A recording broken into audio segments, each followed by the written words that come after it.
Hi every one. Electro chemistry എന്നുള്ള ചാപ്റ്ററിൽ Faraday's law of electrolysis നീറ്റിന് വളരെ ഫേവറേറ്റ് ആയിട്ടുള്ള ഒരു ടോപ്പിക്കാണ്. എല്ലാ വർഷവും ഒരു പരിധിവരെ ചോദ്യങ്ങൾ നമ്മൾ പ്രിഡിക്റ്റ് ചെയ്യുന്ന ഒരു ടോപ്പിക് കൂടിയാണ്.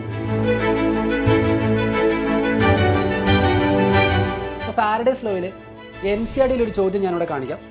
A solution of nickel nitrate is electrolysed between platinum electrodes using a current of 5 ampere for 20 minutes.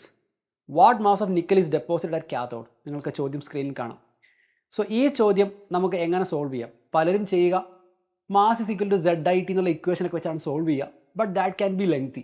നമുക്ക് കുറച്ചുകൂടെ ഈസി ആയിട്ട് ഇത് എങ്ങനെ സോൾവ് ചെയ്യാം നോക്കാം. സോ ഞാൻ ഈ റിയാക്ഷൻ ആദ്യം ഒന്ന് എഴുതി കാണിച്ചു തരാം. സോ ഇവിടെ സംഭവിക്കുക Ni2+ എന്നുള്ള നിക്കൽ അയോണിന് 2 ഇലക്ട്രോൺ ഗെയിൻ ചെയ്ത ശേഷം നിക്കലായിട്ട് ഡെപ്പോസിറ്റ് ആകപ്പെടുകയാണ് ഇവിടെ ചെയ്യുക.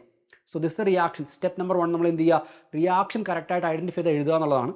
അതിനുശേഷം ഒരു സ്റ്റാൻഡേർഡ് ആയിട്ടുള്ള ഡാറ്റ നമുക്ക് എഴുതാം. സ്റ്റാൻഡേർഡ് ഡാറ്റ എന്ന് പറഞ്ഞാൽ ഇത്രയേ ഉള്ളൂ. 2 ഫാരഡേ ഇലക്ട്രിസിറ്റി നമ്മൾ കൊടുത്തു എന്ന് വിചാരിക്കുക. അങ്ങനെയാണെങ്കിൽ കറസ്പോണ്ടിങ്ങിൽ 1 മോൾ നിക്കൽ നമുക്ക് ഫോം ചെയ്യണ്ടേ? നമുക്ക് തന്നിരിക്കുന്ന ചോദ്യത്തിൽ മാസിനെ പറ്റിയാണ് സംസാരിക്കുന്നത്. സോ നമുക്ക് ഈ ഒരു എൻറ്റയർ ഡാറ്റയെ മാസിൻ്റെ ഫോമിലേക്ക് എഴുതാം. നിക്കലിൻ്റെ ആറ്റോമിക് മാസ് എന്ന് പറയുന്നത് 58.7 gram ആണ്. ഫാരഡേനെ ഞാൻ കറസ്പോണ്ടിങ്ങിലി കൂളമിൻ്റെ ഫോമാറ്റിൽ എഴുതാം.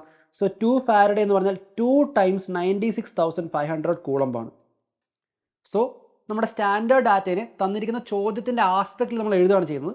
2 × 96,500 കൂളമ്പ് കൊടുത്താൽ എനിക്ക് 58.7 gram, അതായത് 1 mol ഓഫ് നിക്കൽ ലഭിക്കും. ഇതാണ് നമ്മുടെ സ്റ്റാൻഡേർഡ് ഡാറ്റ. ഈ ഡാറ്റ എഴുതാൻ ക്വസ്റ്റൻ്റെ ഹെൽപ്പ് എനിക്ക് ആവശ്യമില്ല. ഇനി ചോദ്യത്തിൽ തന്നിരിക്കുന്ന ഡാറ്റയായിട്ട് നമുക്ക് കമ്പയർ ചെയ്യാം. നമ്മളിവിടെ 5 ആംപിയർ കറണ്ടാണ് യൂസ് ചെയ്യുന്നത് ഫോർ 20 minutes. അപ്പോൾ നമ്മൾ എത്ര കൂളമ്പ് ഇലക്ട്രിസിറ്റിയാണ് നമ്മൾ കൊടുക്കുന്നത്? So charge will be current into time എന്നുള്ള ഇക്വേഷൻ നിങ്ങൾക്കറിയാം. Q is equal to I × T. ഇവിടുത്തെ കറണ്ട് 5 ആംപിയർ ആണ്. ടൈം എന്ന് പറയുന്നത് 20 minute ആണ്. അതിനെ സെക്കൻഡിലേക്ക് കൺവേർട്ട് ചെയ്യാൻ ഇൻറ്റു 60 കൂടെ ഞാൻ മൾട്ടിപ്ലൈ ആണ്. സോ 5 × 20 × 60 കൂളമ്പ് നമ്മൾ കൊടുത്തു. അങ്ങനെയാണെങ്കിൽ എനിക്ക് എത്ര ഗ്രാം നിക്കൽ കിട്ടും എന്നുള്ളതാണ് ചോദ്യം. ഞാൻ അതിന് തൽക്കാലം എൻ്റെ അൺനോൺ വാല്യൂ X എന്ന് കൊടുക്കുന്നു. ശ്രദ്ധിക്കുക, 2 × 96,500 കൊടുത്താൽ 58.7. അങ്ങനെയാണെങ്കിൽ 5 × 20 × 60 കൊടുത്താൽ എത്ര? ഇങ്ങനെയുള്ള എല്ലാ ചോദ്യങ്ങളും നമുക്ക് യൂണിറ്ററി മെത്തേഡ് വഴി സോൾവ് ചെയ്യാം. നമ്മൾ ആകെ ചെയ്യേണ്ട ഇത്ര ഒരു കാര്യം, ഒരു വര ഇങ്ങനെ വരയ്ക്കുക. ഇടതുവശത്തുള്ളതാണ് നമ്മുടെ LHS, റൈറ്റ് ഹാൻഡ് സൈഡിലുള്ളതാണ് RHS. സോ നമുക്ക് ഇക്വേഷൻ ഇങ്ങനെ എഴുതാം. 2 × 96,500 divided by 5 × 20 × 60 is equal to 58.7 divided by X. Solve for X. Cross multiply ചെയ്യുക, എക്സിൻ്റെ വാല്യൂ കണ്ടുപിടിക്കുക. ഇവിടെ നമ്മൾ എക്സിൻ്റെ വാല്യൂ കണ്ടുപിടിക്കുമ്പോൾ നമുക്ക് കിട്ടുന്നത് 1.8248 എന്നായിരിക്കും കിട്ടുക in terms of gram value. നോക്കുക, വളരെ സിമ്പിളായിട്ട് നമുക്ക് ഈ ഒരു ചോദ്യം ചെയ്യാൻ പറ്റും. പക്ഷേ ഈ ചോദ്യം ചെയ്യുന്നതിന് മുൻപ് ശ്രദ്ധിക്കുക, നമ്മൾ ആദ്യമേ നമ്മുടെ സ്റ്റെപ്പ് നമ്പർ 1, അതായത് ഇക്വേഷൻ കറക്റ്റായിട്ട് എഴുതണം. സ്റ്റാൻഡേർഡ് ഡാറ്റയും ഗിവൺ ഡാറ്റയും കറസ്പോണ്ടിങ് ആയിട്ട് കമ്പയർ ചെയ്യാനും നമുക്ക് പറ്റണം. അങ്ങനെയാണ് എങ്കിൽ ഈ ചോദ്യം വെറും 30 സെക്കൻഡ് അല്ലെങ്കിൽ 40 സെക്കൻഡിനുള്ളിൽ നമുക്ക് സോൾവ് ചെയ്യാവുന്നതേ ഉള്ളൂ. ഇതുപോലൊരു മറ്റൊരു ചോദ്യം നിങ്ങൾക്ക് വേണ്ടി ഞാൻ തരാം. പക്ഷേ അതിനു മുൻപ് ഫാരഡേസ് ലോയിൽ ഇതേ പാറ്റേണിൽ വേറെ പല രീതിയിൽ ചോദ്യങ്ങൾ വരാം. ഇപ്പോൾ നമ്മൾ കണ്ടത് ഞാൻ ഈ എൻറ്റയർ ഭാഗത്തെ അല്ലെങ്കിൽ ഈ എൻറ്റയർ കാൽക്കുലേഷനെ 4 പാർട്ടായിട്ട് സ്പ്ലിറ്റ് ചെയ്യുകയാണ് ചെയ്യുന്നത്. ഓക്കെ, ആ സ്പ്ലിറ്റ് ചെയ്ത ഭാഗങ്ങളാണ് നിങ്ങൾക്ക് ഞാൻ ഹൈലൈറ്റ് ചെയ്ത് കാണിക്കുന്നത്. ഈ ഹൈലൈറ്റ് ചെയ്തിരിക്കുന്ന 4 ഗ്രൂപ്പുകളിൽ ഈ X എന്നുള്ള ഈ ഒരു ടേമാണ് ഇവിടെ ചോദിച്ചിരിക്കുന്നത് ഈ ചോദ്യത്തിനകത്ത്. അതേസമയം നമുക്ക് വേറൊരു ചോദ്യം നോക്കാം. ഇത് പ്രീവിയസ് ഇയർ ആയിട്ടുള്ള ഒരു നീറ്റ് ക്വസ്റ്റൻ ആണ്. 10,800 coulomb of electricity on passing through an electrolyte solution deposited 2.977 gram of a metal with atomic mass 106.4 gram per mole. The charge on the metal cation is. ഇപ്പോൾ ശ്രദ്ധിക്കുക, ഈ ചോദ്യത്തിൽ നമ്മളോട് ചോദിച്ചിരിക്കുന്ന metal കാറ്റയോണിൻ്റെ charge എത്രയാണെന്നാണ്. So നമുക്ക് ഇതിൻ്റെയും equation എഴുതി നോക്കാം. ഇവിടെ നമ്മുടെ മെറ്റൽ ഏതാണെന്ന് നമുക്ക് യാതൊരു ധാരണയില്ല. സോ തൽക്കാലം ഞാനിതിനെ Mn+ എന്നുള്ളൊരു മെറ്റൽ കാറ്റയോണായിട്ട് അസ്യൂം ചെയ്യുന്നു. And it is gaining n number of electron to become M. ഇപ്പോൾ ഇവിടെ നമുക്ക് റിയാക്ഷൻ അറിയില്ല, ഞാനിതിനെ ഇങ്ങനെ എഴുതുന്നു മാത്രം. എഗെയിൻ നമ്മൾ നേരത്തെ ചെയ്ത പോലെ തന്നെ n × 96,500 കൂളമ്പ് കൊടുത്താൽ എനിക്ക് 1 മോൾ മെറ്റൽ കിട്ടും. The mass of 1 mole is 106.4 എന്ന് എനിക്ക് തന്നിട്ടുണ്ട്.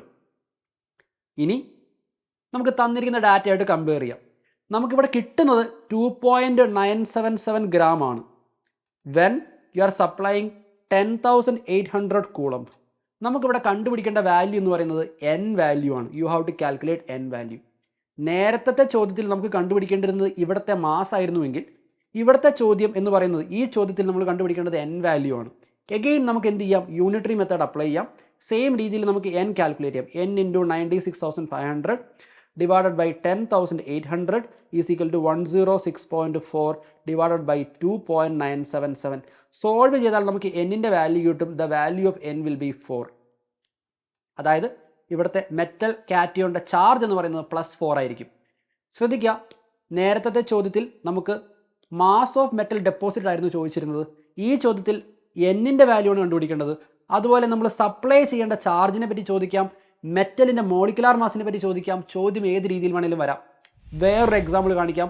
A solution of Fe2SO4 thrice is electrolyzed for x minute with a current of 1.5 ampere to deposit 0.3482 gram of iron. The value of x is. ഇവിടെയും നമ്മൾ നേരത്തെ ചെയ്തതുപോലെ step number 1 balanced equation കറക്റ്റായിട്ട് എഴുതാം. ഇവിടെ ഉള്ളത് Fe3+ അയോൺ ആണ്. It will gain 3 electron to get deposited as Fe. Standard data ഇങ്ങനെയായിരിക്കും വരിക. 3 ഇൻറ്റു 96,500 കൂളുമ്പ് കൊടുത്താൽ നമുക്ക് 1 മോൾ അയോൺ കിട്ടും. അയണിൻ്റെ വെയിറ്റ് നമുക്ക് എടുക്കാം. The weight of iron will be 56 gram. Okay, അയണിൻ്റെ വെയിറ്റ് എന്ന് പറയുന്നത് ഇവിടെ 56 gram ആയിരിക്കും. The weight of iron will be 56 gram. Okay, ഇനി ശ്രദ്ധിക്കുക, നമുക്ക് പറഞ്ഞിരിക്കുന്നത് 1.5 ആംപിയർ കറണ്ട് കൊടുത്തു എന്നാണ് പറയുന്നത് ഫോർ എക്സ് മിനിറ്റ്. സോ ഞാനിവിടെ എക്സ് ഇൻറ്റു 60 സെക്കൻഡ്സ് ആക്കുകയാണ്. സോ ഇത്രയും കൂടുമ്പോൾ നമ്മൾ കൊടുത്തു, നമുക്ക് കിട്ടിയ അയണിൻ്റെ വെയിറ്റ് 0.3482 gram ആണ്. അങ്ങനെയാണെങ്കിൽ എക്സിൻ്റെ വാല്യൂ എത്രയാണെന്നാണ് ചോദ്യം. എഗെയിൻ നമുക്ക് യൂണിറ്ററി മെത്തേഡ് അപ്ലൈ ചെയ്യാം. So 3 into 96,500 divided by 1.5 into x into 60 is equal to 56 divided by 0.3482. Again cross multiply ചെയ്യാം. You can calculate the value of x. എക്സിൻ്റെ വാല്യൂ വരിക 20 മിനിറ്റ് എന്നായിരിക്കും. ശ്രദ്ധിക്കുക, ഞാൻ നേരത്തെ പറഞ്ഞതുപോലെ നമുക്ക് ഈ 4 ഫാക്ടേഴ്സിൽ ഏത് വേണമെങ്കിലും ചോദ്യമായിട്ട് വരാം. ഓക്കെ, സോ ഞാൻ നിങ്ങൾക്ക് വേണ്ടി ഇത് ഡെബിറ്റ് ചെയ്ത് കാണിച്ചത് മാത്രമാണ്. ഇതുപോലെ ഒരു പ്രീവിയസ് ഇയർ നീറ്റ് ചോദ്യം നിങ്ങൾക്ക് വേണ്ടി ഞാൻ എടുത്തിട്ടുണ്ട്. How many grams of cobalt metal will be deposited when a solution of cobalt 2 chloride, അതായത് കൊബാൾട്ടിൻ്റെ ഓക്സിഡേഷൻ +2 ആണ്, is electrolyse with a current of 10 ampere for 109 minutes. 1 Faraday atomic mass of cobalt എല്ലാം നിങ്ങൾക്ക് കിട്ടിയിട്ടുണ്ട്. വാല്യൂ കണ്ടുപിടിച്ച ശേഷം നിങ്ങൾക്ക് കമൻറ്റിൽ മെൻഷൻ ചെയ്യാവുന്നതാണ്. So all the very best.